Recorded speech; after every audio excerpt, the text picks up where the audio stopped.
Récemment, nous avons repris une coopération sur le plan de la défense et de la sécurité pour renforcer les capacités, ce qui donne des résultats très appréciables et même très impressionnants.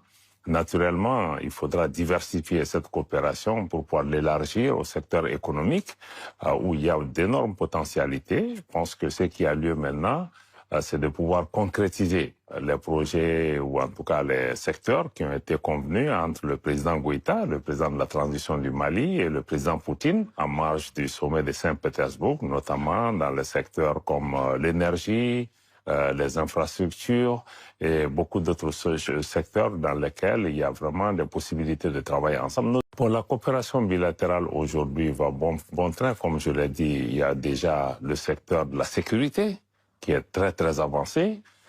Aujourd'hui, dans le domaine de l'approvisionnement en hydrocarbures, avec toutes les difficultés qu'il y a sur la scène internationale, il y a des pas importants avec la livraison d'importantes quantités de gasoil qui vont lancer aujourd'hui l'importation de produits pétroliers de la Russie. Nous comptons aussi acquérir beaucoup d'engrais, qui est vraiment une denrée stratégique. Le Mali est un pays à vocation agro-pastorale essentiellement, et vous savez que l'engrais est une denrée qui est assez rare sur le marché mondial. Et le partenariat avec la Russie nous permet d'acquérir des quantités importantes. Les premières quantités sont déjà arrivées au niveau de notre pays.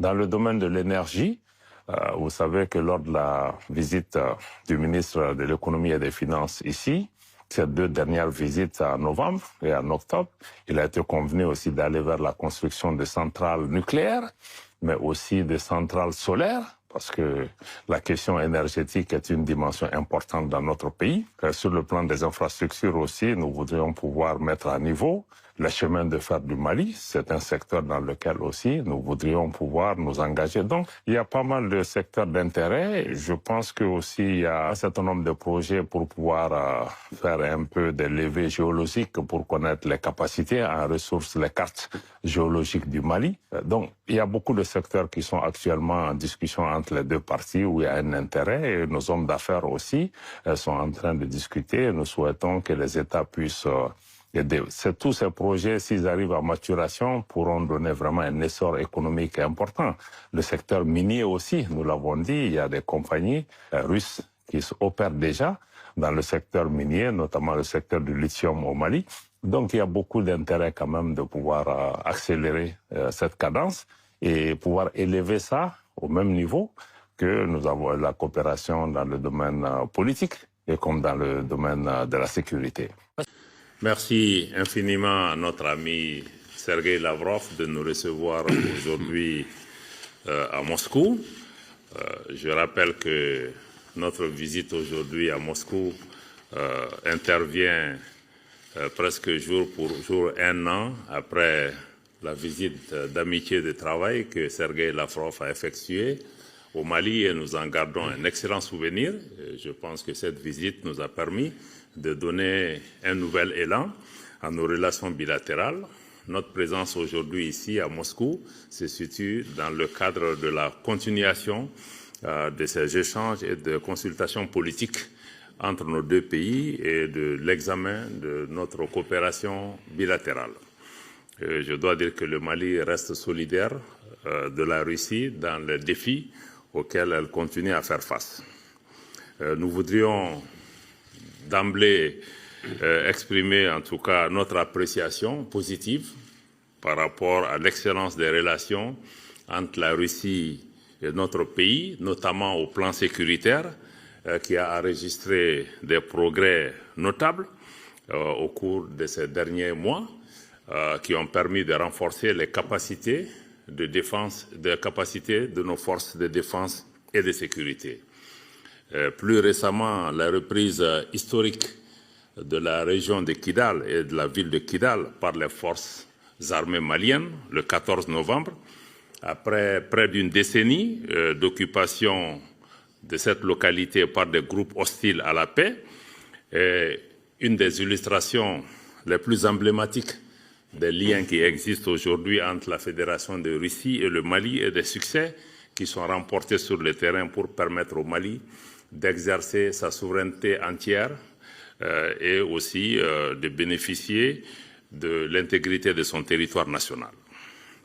Je voudrais aussi me féliciter du niveau stratégique désormais des relations qui existent entre le Mali et la Fédération de Russie, et en particulier des relations d'amitié qui existent entre son Excellence le président Vladimir Poutine et son Excellence le colonel Assimi Goïta, président de la transition du Mali, qui a d'ailleurs réservé l'année dernière son premier déplacement en dehors de notre pays pour pouvoir participer au sommet Russie-Afrique, au cours duquel ils ont pu échanger sur les voies et moyens de renforcer notre coopération tant sur le plan économique que sur le plan commercial et sécuritaire.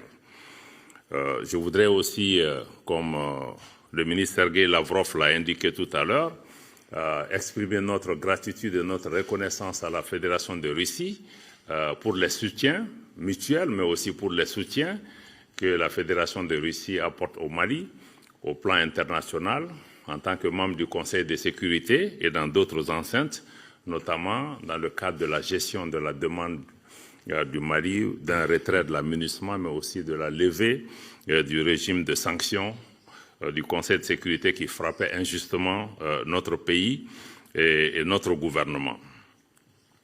Je voudrais en particulier aussi apprécier la lucidité de la Russie par rapport à l'attention qu'elle accorde toujours à l'intérêt des pays avec lesquels elle a une coopération et l'intérêt de ses populations et le respect qu'elle donne au choix politique de ces pays de pouvoir se gouverner eux-mêmes et de faire des choix économiques pour eux-mêmes en particulier. Quoique aujourd'hui, le ministre l'a souligné, nous avons parlé aussi de tous les efforts en cours, à côté des succès militaires, de tous les efforts qui sont en cours pour amener la paix et la réconciliation entre Maliens. Aujourd'hui, le président de la transition du Mali a fait le choix de privilégier un processus d'appropriation nationale de la paix et de la réconciliation. Et dans ce cadre, il a décidé d'aller vers un dialogue direct intermalien à l'abri de toute ingérence extérieure pour pouvoir trouver entre Maliens les voies de la paix et de la réconciliation. Le comité de pilotage de ce dialogue a été mis en place, ils sont à pied d'œuvre et ils décideront de la meilleure façon pour les Maliens d'asseoir la paix et la réconciliation sur une base durable. Donc cet effort est en cours et nous demandons à tous nos amis, à tous nos partenaires aussi de s'inscrire dans le cadre de cette dynamique parce que nul n'aime notre pays mieux que nous-mêmes, nul n'a la solution des problèmes maliens mieux que les Maliens. Donc nous demandons à chaque partenaire de pouvoir s'inscrire dans cette dynamique et nous saluons la Fédération de Russie pour pouvoir respecter ce choix du Mali.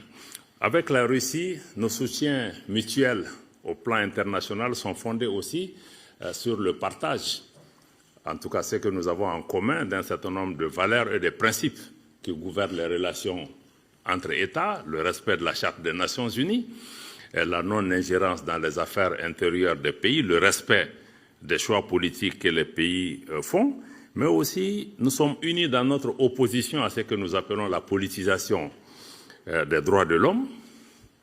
Nous sommes opposés à la question des sanctions, en particulier si ces sanctions sont utilisées comme des moyens d'assujettissement ou de domination des populations. Nous nous opposons à toute approche néocoloniale de nos relations et aussi nous sommes la Russie, la Fédération de Russie et le Mali tous opposés à l'instrumentalisation des organisations internationales, des organisations régionales, des institutions internationales, y compris les institutions judiciaires internationales, à d'autres fins que l'intérêt de nos populations. Sur le plan de la coopération bilatérale, je pense que les choses se passent bien au cours de l'année écoulée. Il y a eu beaucoup d'échanges au niveau ministériel comme au niveau technique entre nos équipes d'experts pour pouvoir travailler dans le sens des engagements qui ont été pris par le président Goïta et le président Poutine lors du sommet de Saint-Pétersbourg pour renforcer notre coopération bilatérale dans divers secteurs, l'énergie, l'agriculture, les mines et tous les secteurs d'intérêt. Je pense que les choses se passent bien à ce niveau et nous voulons vraiment pouvoir donner un coup de fouet. Et dans ce cadre-là, nous apprécions la suggestion de la Fédération de Russie de convoquer dès le mois d'avril le mécanisme que nous avons de concertation sur les projets de coopération économique et bilatérale. Ceci nous permettra également d'avancer plus rapidement. Sur le plan humanitaire, je dois encore une fois exprimer notre gratitude à la Fédération de Russie pour le soutien constant à l'Afrique et au Mali. Et dans ce cadre, rappeler que la Russie tient ses engagements. Sur le plan de l'assistance humanitaire et de l'aide humanitaire qui a été promise à notre pays. Les choses se sont passées, se sont concrétisées. Et plus récemment, les livraisons d'engrais, de blé et même de gasoil sont effectives au niveau du Mali. Et je dois dire que ceci est un pas extrêmement important. Et sur le plan régional aussi, nous avons partagé avec le ministre Lavrov et les collègues russes les dynamiques qui sont en cours aujourd'hui dans notre région, qui sont marquées par l'affirmation de la souveraineté et aussi des choix politiques du Mali, du Burkina et du Niger, d'apporter une autre réponse à la façon dont nos pays peuvent désormais travailler pour renforcer la solidarité, la fraternité entre nous et mutualiser nos efforts, tant sur le plan sécuritaire que sur le plan économique. Je crois que ce sont des données qui sont aujourd'hui importantes pour nos pays. Naturellement, nous sommes conscients des liens inextricables que nous avons avec les pays voisins et les pays de la région qui sont tous des pays voisins et amis.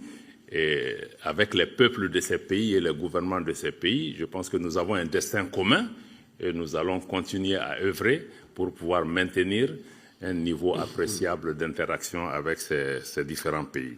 C'est ce que je voulais dire en guise d'introduction, à remercier encore, à me féliciter en tout cas de la qualité de la discussion que nous avons eue avec nos amis de la Fédération de Russie. Nous avons noté un engagement de leur part de pouvoir continuer à œuvrer avec nous au plan bilatéral comme au plan multilatéral pour pouvoir faire en sorte que nos nations puissent être écoutées, que nos nations puissent être respectées, qu'on puisse mettre fin à ces politiques de 2 poids, 2 mesures en respectant la vie humaine partout où cela est nécessaire.